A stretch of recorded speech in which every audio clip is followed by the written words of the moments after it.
Lula vai ao Rio Grande do Sul pela terceira vez desde o início da tragédia e nomeia Paulo Pimenta como ministro extraordinário para a reconstrução do estado. PIX de R$ 5.100, ampliação do Bolsa Família estão entre as medidas anunciadas pelo presidente. O governador Eduardo Leite é obrigado a pedir desculpas depois da fala desastrada sobre as doações para o povo gaúcho. E o frio também castiga a população que ainda vê sua capital tomada pelas águas. Eu sou Rodrigo Viana e esse é o Tempero da Notícia que está começando agora.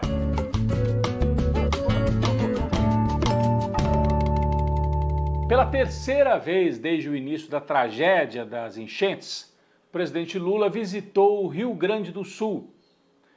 Dessa vez ele foi a abrigos, conversou com as famílias, em São Leopoldo, ali perto de Porto Alegre, e fez o país lembrar o que é ter um presidente que acolhe, que se faz presente na hora mais complicada, ao contrário do outro, né, que falava besteira, que dizia, não sou coveiro, o que eu posso fazer? Mas vamos acompanhar a visita de Lula e um pouco da conversa dele com a população que está sofrendo demais no Rio Grande do Sul.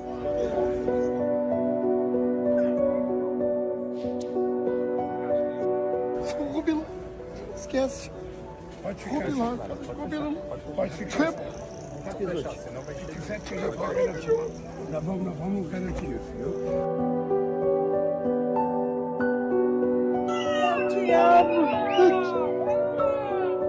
Hoje nós vamos anunciar uma ajuda para vocês comprarem a geladeira, comprar as coisas que vocês perderam. Nos ajuda, por favor, Lula, nos ajuda. Nós vamos tirar vocês dessa enrascada. O Lula levou com ele nesta visita uma comitiva de 9 ministros, incluindo o Fernando Haddad, da Fazenda, o Rui Costa, da Casa Civil, a Marina Silva, do Meio Ambiente, 9 ministros, e aproveitou, depois da visita aos abrigos e do contato direto com a população, aproveitou para nomear Paulo Pimenta, que atualmente é ministro da SECOM, da área de comunicação, nomeou Paulo Pimenta como ministro extraordinário para a reconstrução do Rio Grande do Sul. A gente tem as imagens do momento da nomeação. O governador Eduardo Leite, que estava nessa solenidade, fez uma cara de poucos amigos na hora da nomeação de Pimenta. O novo cargo é visto como um símbolo da ineficiência de Eduardo Leite, que não está conseguindo coordenar as ações de recuperação do Rio Grande do Sul nessa grave crise que acontece por lá. Bom, até o Aécio Neves, que é do PSDB, mesmo partido do Eduardo Leite, apareceu para reclamar. Disse, não, Paulo Pimenta não deveria ter sido nomeado. Setores da mídia disseram a mesma coisa. Atacaram a decisão de Lula, disseram assim, não, tinha que ter nomeado alguém neutro. Minha gente, existe neutralidade na política? Não existe. O Paulo Pimenta é gaúcho, conhece profundamente o estado, é um dos deputados com o maior número de mandatos, conhece tudo, conhece o interior, conhece os prefeitos, vivencia, né, a realidade gaúcha. Ah, mas é do PT. Olha, o presidente é do PT, né? Ele então deveria, para agradar o Eduardo Leite, nomear alguém do PSDB? Não faz sentido, até porque o governador vai continuar trabalhando. O Paulo Pimenta vai coordenar as ações federais, os recursos das Forças Armadas, do Ministério dos Transportes e de outros ministérios, na área social, tudo isso.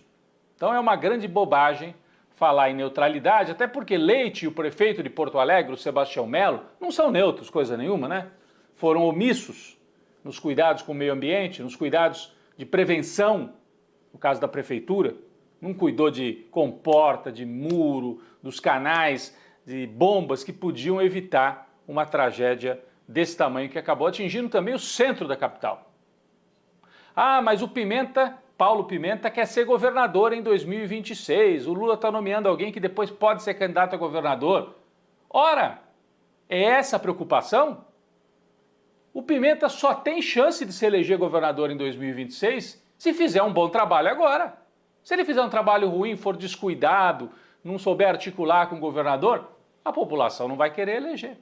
Então, o povo gaúcho devia torcer. Olha, faça um trabalho, estamos cobrando. Se o senhor quer ser candidato, faça um trabalho direito. Não faça politicagem. É isso, é simples. Agora, esse discurso antipolítica é pela política que as coisas são resolvidas. Na antipolítica, a gente tem fingimento. Melo e Eduardo Leite se vendem como técnicos, mas eles são liberais, desmontaram o Estado, a Prefeitura, desmontaram as legislações ambientais, são corresponsáveis pela tragédia. E agora querem aparecer como neutros. Bom, mas vamos acompanhar e cobrar o Paulo Pimenta para que ele trabalhe bem. É isso, o povo gaúcho vai cobrar. Lula anunciou também um pacote de medidas para atender a população lá do Rio Grande do Sul. Ampliação do Bolsa Família, agora, imediatamente, em pelo menos 20 mil famílias. Construção de casas pelo programa Minha Casa Minha Vida, mas de forma rápida.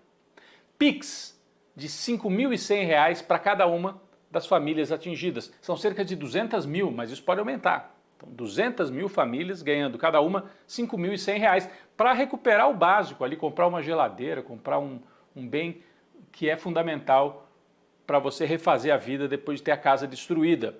Fora isso, a suspensão do pagamento da dívida do Rio Grande do Sul com a União. Aí não é para as pessoas, é indiretamente, né? Mas é para o Estado do Rio Grande ter condição de se reorganizar e usar esse dinheiro que seria para pagar a dívida na reconstrução, nas obras, para ajudar nessa recuperação. Bom, fora da política, o que se vê são duas realidades distintas no Rio Grande do Sul. Nos municípios do interior, por exemplo, no Vale do Taquari, a água baixou e as cenas de destruição brotam com muita força. Além dos animais mortos, bairros inteiros destruídos. Algumas cidades, as pessoas até debatem, será que vale a pena reconstruir no mesmo lugar ou é melhor fazer a cidade em outro ponto? Porque muito perto do rio, com essas mudanças climáticas, podem haver novas enchentes nos anos aí adiante. Então, no interior, é o cenário de destruição que já apareceu. Choveu de novo, mas a água não subiu tanto, felizmente, no interior, né? Agora, na capital e nas cidades da Grande Porto Alegre, como Canoas e outras, a água até agora não baixou. Então, são cenas que vão se acumulando. Olha essa aqui, ó, os botijões boiando em Canoas. Um depósito inteiro de botijões de gás. As casas ainda tomadas pela água. A enchente chegou também a bairros nobres na zona sul da capital gaúcha, condomínios, casas ali perto do rio Guaíba. Então, é uma situação em que o nível do Guaíba vai caindo, mas é muito lenta a queda. Ele teria que cair abaixo de 3 para a cidade estar livre da água. Então, até o fim de maio, pelo menos, boa parte do centro, da zona sul, da zona norte de Porto Alegre, ainda inundada. E para completar, outros fatos importantes. Caiu demais a temperatura, abaixo de 10 graus. Então, você tem necessidade de doações agora de cobertores, de roupas mais pesadas. Você que está doando para o Rio Grande do Sul, pensa nisso. Tem que ser roupa um pouquinho mais quente, coberta, né? É a prioridade agora porque quem está no abrigo, aqueles abrigos são ginásios de esportes, que entra vento, é frio, não está preparado para atender para as pessoas dormirem. Então, tem que ter muito casaco e cobertor. Bom, enquanto isso, a extrema-direita segue a mil espalhando fake news e tentando negar a realidade. Tem vereador lá no Rio Grande do Sul dizendo que precisa derrubar a mata, porque foi a mata que atrapalhou. Cai árvore e atrapalha as estradas. Olha que ignorância, né? Todo mundo sabe que quando você tem mata, quando você tem vegetação, isso ajuda a segurar as encostas e evitar deslizamentos ainda mais graves. É claro que quando vem uma enchente bravíssima, aí não tem mata que segure, vai tudo abaixo. Mas é importante você ter a vegetação sim, e não o solo nu, né? Sem nada, porque aí é que a água vai levando tudo. E lá na Câmara Federal, um deputado bolsonarista, Bilinski, diz que não é possível estabelecer relação entre a crise climática global e a tragédia no Rio Grande do Sul. Nem dizer que a ação humana é que agravou a situação.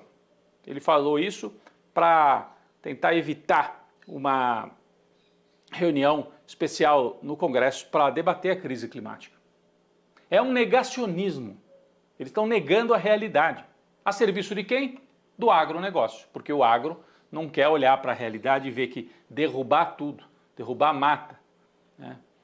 Estragar um bioma como lá no Rio Grande do Sul, isso também tem uma dose ali de participação na tragédia que a gente assistiu no Rio Grande do Sul. É uma forma predatória de ocupação. Para completar, em Brasília esta semana chegaram notícias de que a Polícia Federal achou imagens das joias que o Bolsonaro teria, surrupiado dos brasileiros. Ele recebeu de presente, só que o presente era para o Estado brasileiro. Desviou e agora apareceram imagens destas joias lá nos Estados Unidos, nas vitrines de joalherias. A Polícia Federal filmou, esse caso da joia está prontinho. Agora a Procuradoria-Geral da República decide se vai denunciar o Bolsonaro, né, de forma assim individualizada, joias, falsificação de cartão de vacina, golpe de Estado, ou se vai fazer uma denúncia única. É nesse ponto que nós estamos aguardando o desfecho. Bolsonaro pode ser condenado já nos próximos meses.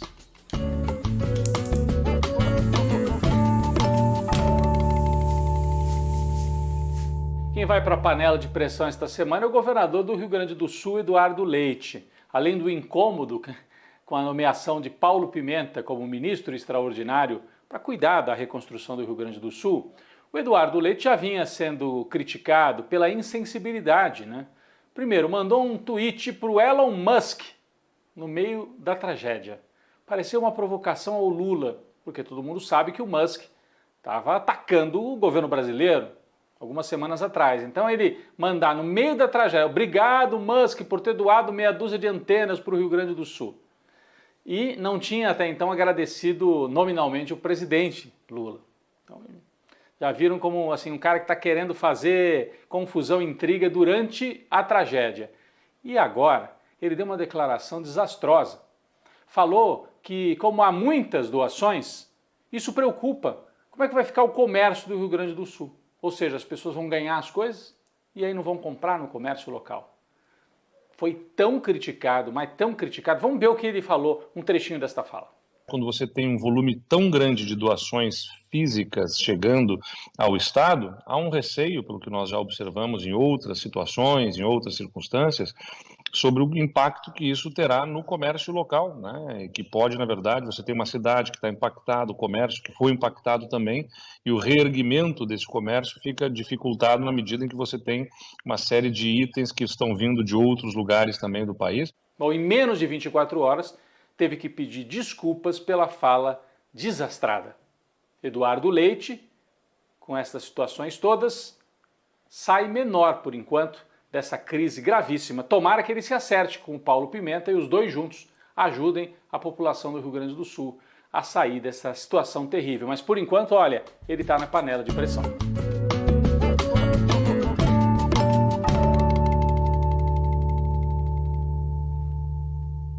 Um cafezinho para 3 jornalistas que partiram esta semana, jornalistas do esporte, partiram no intervalo de menos de 24 horas, deixando muita saudade. O narrador Silvio Luiz, o também narrador Washington Rodrigues, o Apolinho, e o comentarista, jornalista esportivo Antero Greco. Os 3 partiram quase ao mesmo tempo. E olha, o esporte, a narração, o futebol, não é só uma técnica, não é só jornalismo, é também a memória afetiva de gerações e gerações de brasileiros que se emocionam, que se divertem com a voz, com a presença desses personagens. Então eles deixam saudade, mexem com a nossa memória. Silvio Luiz morreu aos 89 anos, estava trabalhando ainda, passou mal narrando um jogo. Criador de grandes bordões, né? Pelas barbas do profeta, pela mãe dos meus filhinhos, olho no lance, enfim, narrou jogos e jogos, histórias, Copa do Mundo. Né? Todo brasileiro lembra da narração do Silvio Luiz, que agora partiu. O Apolinho, Washington Rodrigues, também criou expressões como os arquibaldos e geraldinos, para se referir à turma, o torcedor raiz, né, do Maracanã. O Apolinho, que era um narrador muito conhecido no Rio de Janeiro. Então a turma da arquibancada, os arquibaldos, a turma da geral do Maracanã, os geraldinos, e outros bordões que ele usava. Levou um chocolate. Foi ele que popularizou essa expressão no rádio e depois ela se espalhou. E o Antero Greco. O Antero Greco, jornalista mais discreto, começou no jornal, mas depois fez história ao lado do Paulo Soares, o amigão na ESPN, muito bem-humorado, né? Quem não se lembra de como eles se divertiam também trabalhando no ar na ESPN. Partiu depois de lutar contra um câncer. O Antero Greco também teve um papel importante durante os anos difíceis do bolsonarismo. Ele se posicionou contra o autoritarismo em defesa da democracia. Então deixam saudades, um cafezinho especial para a família, para os fãs, para os amigos, o Antero Greco e também do Silvio Luiz e do Washington Rodrigues, o Apolinho. Fizeram história e ficam na memória. Um cafezinho para os três.